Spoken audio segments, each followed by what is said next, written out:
My friends, as we gather in this moment, let us turn our attention to a truth so familiar that its very familiarity has concealed it from us. We have all heard the words of the Master, "Seek first the kingdom of God." And yet, for many sincere seekers, this simple instruction has become the beginning of a long spiritual journey filled with effort, struggle, and longing. You have sought with intensity, with devotion, with tears, and with yearning, yet the kingdom has often seemed as distant as ever.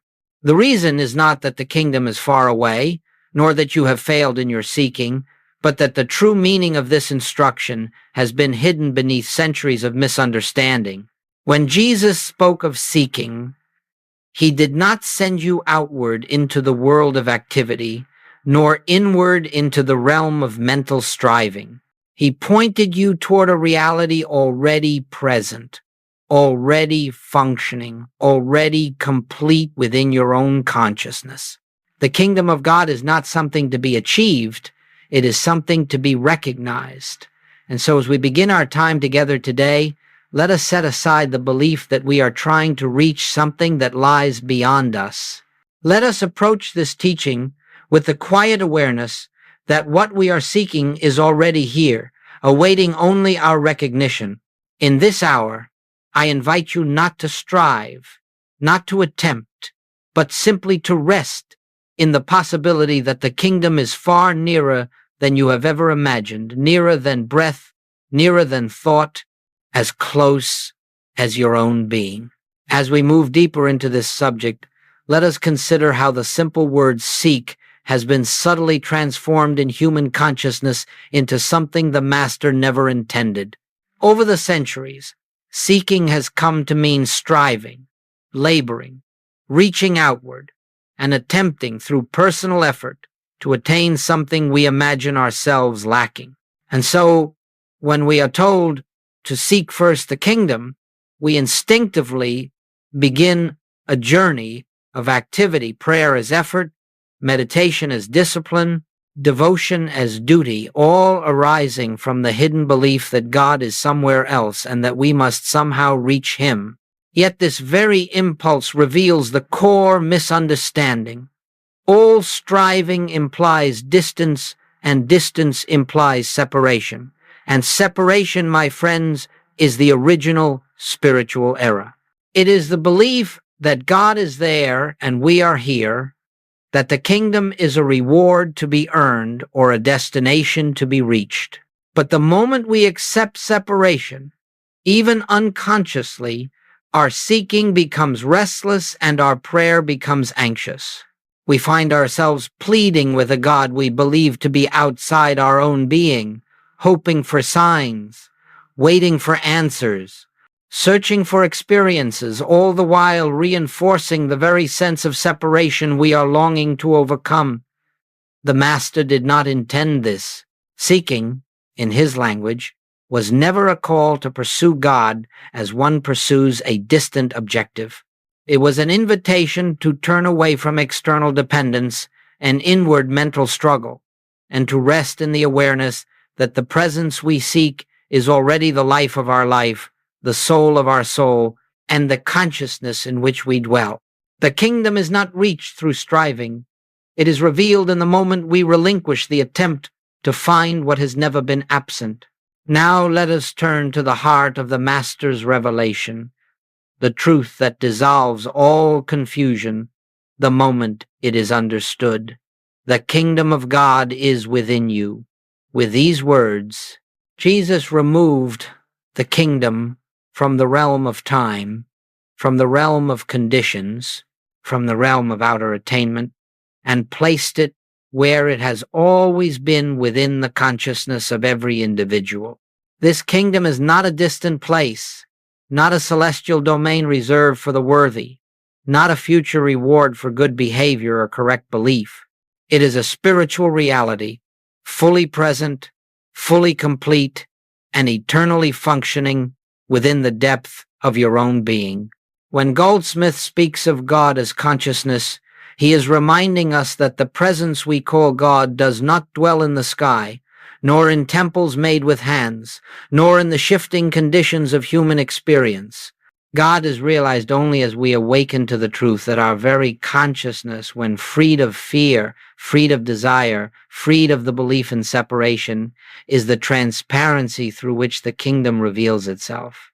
This kingdom is not something you feel or see with the senses. It is not emotional uplift or mystical excitement. It is that quiet inner assurance that nothing stands between you and the infinite, that nothing is absent from this moment, that nothing needs to be added to your being for you to be complete. You do not journey toward the kingdom, nor do you invite it to come to you. Rather, you let the false sense of self dissolve, and in the silence that remains, the kingdom shines forth of its own accord.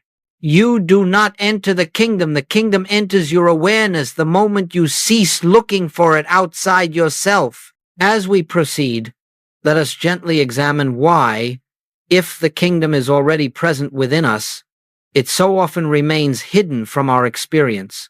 The kingdom is never absent, yet our awareness of it is veiled by the incessant activity of the human mind. The mind, left to itself, is a restless instrument, constantly interpreting, evaluating, anticipating, fearing, desiring. This mental noise forms a cloud so dense that it obscures the quiet presence that has been with us all along. It is not that God is silent, it is that human thinking is too loud. And so long as we allow the mind to race from one concern to another, from yesterday's regrets to tomorrow's anxieties, we remain deaf to the still, small voice that whispers, "I am here." Personal desire, too, becomes a barrier. The moment we approach God with a wish, a request, or an intention based on human need, we anchor our consciousness in the very belief that something is missing. Desire announces lack. It affirms separation. It insists that the kingdom is not yet complete. And fear, perhaps the deepest obstruction of all, is the conviction, often unspoken, often unnoticed, that we stand apart from the infinite. Fear is nothing more than the subconscious belief that we live alone, unsupported, vulnerable to forces beyond our control. But the truth is that no individual has ever been separated from the presence that maintains and sustains life. Thus, it is not the kingdom that is hidden, it is our own mental agitation that blinds us. When the mind quiets, even for a moment, the veil lifts, and we discover that the kingdom was never withheld. It was only overshadowed by the noise of a self we thought we were. Let us now move into the turning point of the entire spiritual journey, the moment where the path ceases to be a path at all and becomes a recognition. For centuries, humanity has sought God as though God were an object to be attained, a presence to be summoned, a power to be persuaded. We have sought God with intensity, with longing, with devotion, but always with the subtle implication that God is somewhere outside our present awareness. Yet the Master's teaching and Goldsmith's continual reminder is that God cannot be found through seeking, for seeking assumes absence. We cannot discover God by reaching outward, nor by tightening the mind in an effort to grasp spiritual truth. The kingdom is not attained by pursuit, it is revealed by recognition. And so the great shift occurs when we abandon the posture of a seeker and assume the posture of one who is simply aware, when the mind stops struggling to achieve a spiritual state, when it releases its attempts to find God or reach God. A quiet space opens within us, a receptivity in which divine presence makes itself known. This is the meaning of those profound words, "Be still and know," not be still and hope, not be still and believe, but be still and know. Knowing is not effort, It is awareness. It is the silent recognition that God is the life that lives you, the breath that animates you, the consciousness in which you exist. In this recognition, you discover that the one you have been seeking has never been separate from your own being. Seeking God dissolves into knowing God, and knowing God dissolves the illusion of a self apart from God. Here begins the true spiritual life, not in the attempt to reach the infinite, but in realizing the infinite is already here, awaiting only your recognition. And now, my friends, let us turn to what may be called practice, not in the sense of a technique to master or a discipline to perfect, but as a way of allowing the kingdom to reveal itself in our awareness. You see, the kingdom does not come through effort, nor does it respond to intellectual analysis. It is not reached by affirmations, nor by repetition, nor by the attempt to condition the mind to believe certain truths. The kingdom comes into view only when the mind grows quiet enough for the truth that already is to be heard. This is why Goldsmith speaks of resting in the word. Resting means we cease trying to make truth act, and instead we allow truth to act upon us. We take a simple spiritual principle, not to convince ourselves, not to claim anything, but to lift consciousness above the din of human thought. We sit in the awareness of a truth, such as, the kingdom of God is within me. Or we abide in the simplicity of, I and the Father are one. Not repeating it, not forcing belief, but letting the words settle like a stone dropped into still water. There is no effort here, no straining for experience, no anticipation. We are not waiting for a sign. We are not hoping for a feeling. We are simply opening the inner ear to the presence already functioning as our very being. As the mind grows quiet, something subtle occurs. We sense, without any outward evidence, that we are not alone, that we are not separate, that the presence we call God is nearer than breath. And in that quiet recognition, the kingdom begins to disclose itself, not as a mystical event, not as an emotional high, but as a deep, steady, interior assurance. This is entering the kingdom, not through effort, but through receptivity. Not by trying to reach God, but by being still long enough to discover that God has never once withdrawn from us. As we continue, it is important to understand that the recognition of the kingdom does not suddenly remake the outer world through dramatic signs or spectacular changes. Rather, it quietly transforms the one who beholds it. When the kingdom is recognized, the first change is not in circumstances, but in consciousness. The anxieties that once drove us lose their claim over our attention. The pressures we once felt so heavily begin to dissolve, not because conditions have altered, but because the sense of a separate self struggling to manage life no longer dominates our awareness.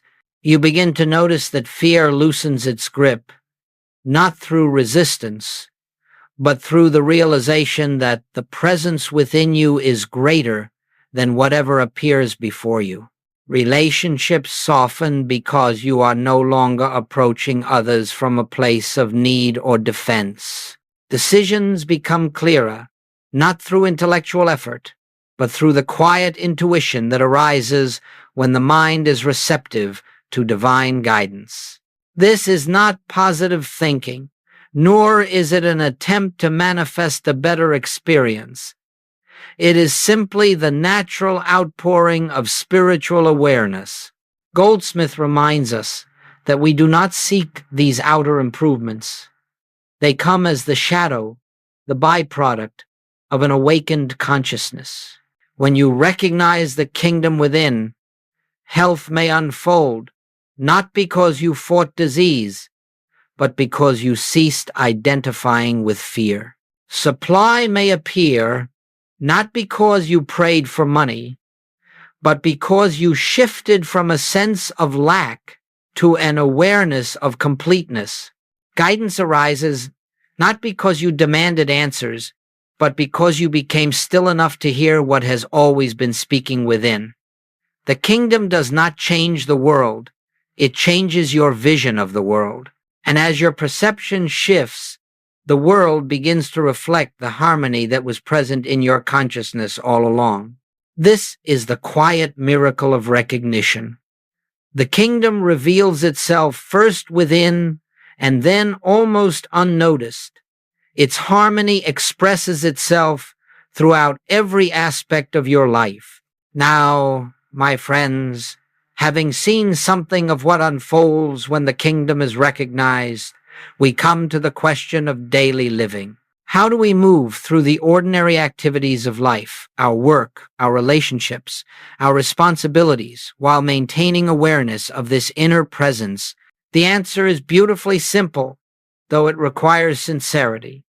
We return, again and again, to the realization that the kingdom goes before us, not as a mental affirmation, not as a protective shield, but as the truth that divine presence is the very activity of our being. Living in the kingdom means that we do not begin the day as isolated individuals hoping to find God along the way.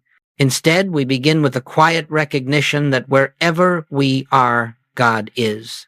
That whatever we face, the infinite is already present as wisdom, love, and intelligence. Throughout the day, we pause, not to plead, not to question, but to remember. A moment of silence in the midst of work, a breath of recognition before a conversation, a quiet inner turning when confusion arises. These brief pauses are not techniques, they are openings, small windows through which the light of the kingdom enters our awareness, again and again. And with each remembrance, the sense of personal responsibility begins to dissolve. We act, but not as isolated egos. We speak, but not from fear or self-defense. We meet challenges, but not with the belief that the burden falls upon us alone. Goldsmith teaches that this is living by grace, allowing the divine to express itself through us, rather than attempting to direct life through personal will. As this becomes our way of living, an inner steadiness develops, a quiet confidence that does not depend on circumstances. The outer world may fluctuate, yet within us there is a presence that remains constant. This steady recognition is the kingdom lived, not as an experience to seek, but as the atmosphere in which we walk, breathe, and exist.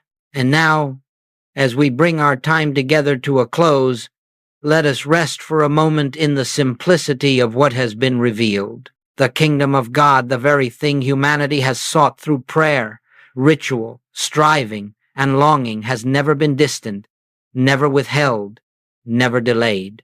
It has always been the silent foundation of your being, awaiting only the lifting of the veil created by fear, desire, and the belief in separation.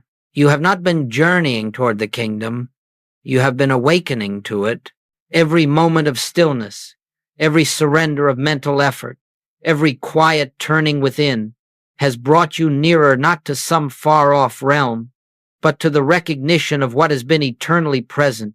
And so, as you leave this time of contemplation, do not think of yourself as one who must maintain a spiritual state or achieve a spiritual goal. Simply remember that the presence you have touched here goes with you. Remember that the kingdom is not an attainment, but a revelation. Remember that God is not outside, but the very life that lives you. And as you remember, a deep peace will accompany you, not the peace of favorable conditions, but the peace born of knowing that nothing can separate you from the infinite that constitutes your being. Let this awareness walk with you into every moment of your day, until the truth becomes as natural as breathing. The kingdom you sought was never beyond you, it was within you from the beginning.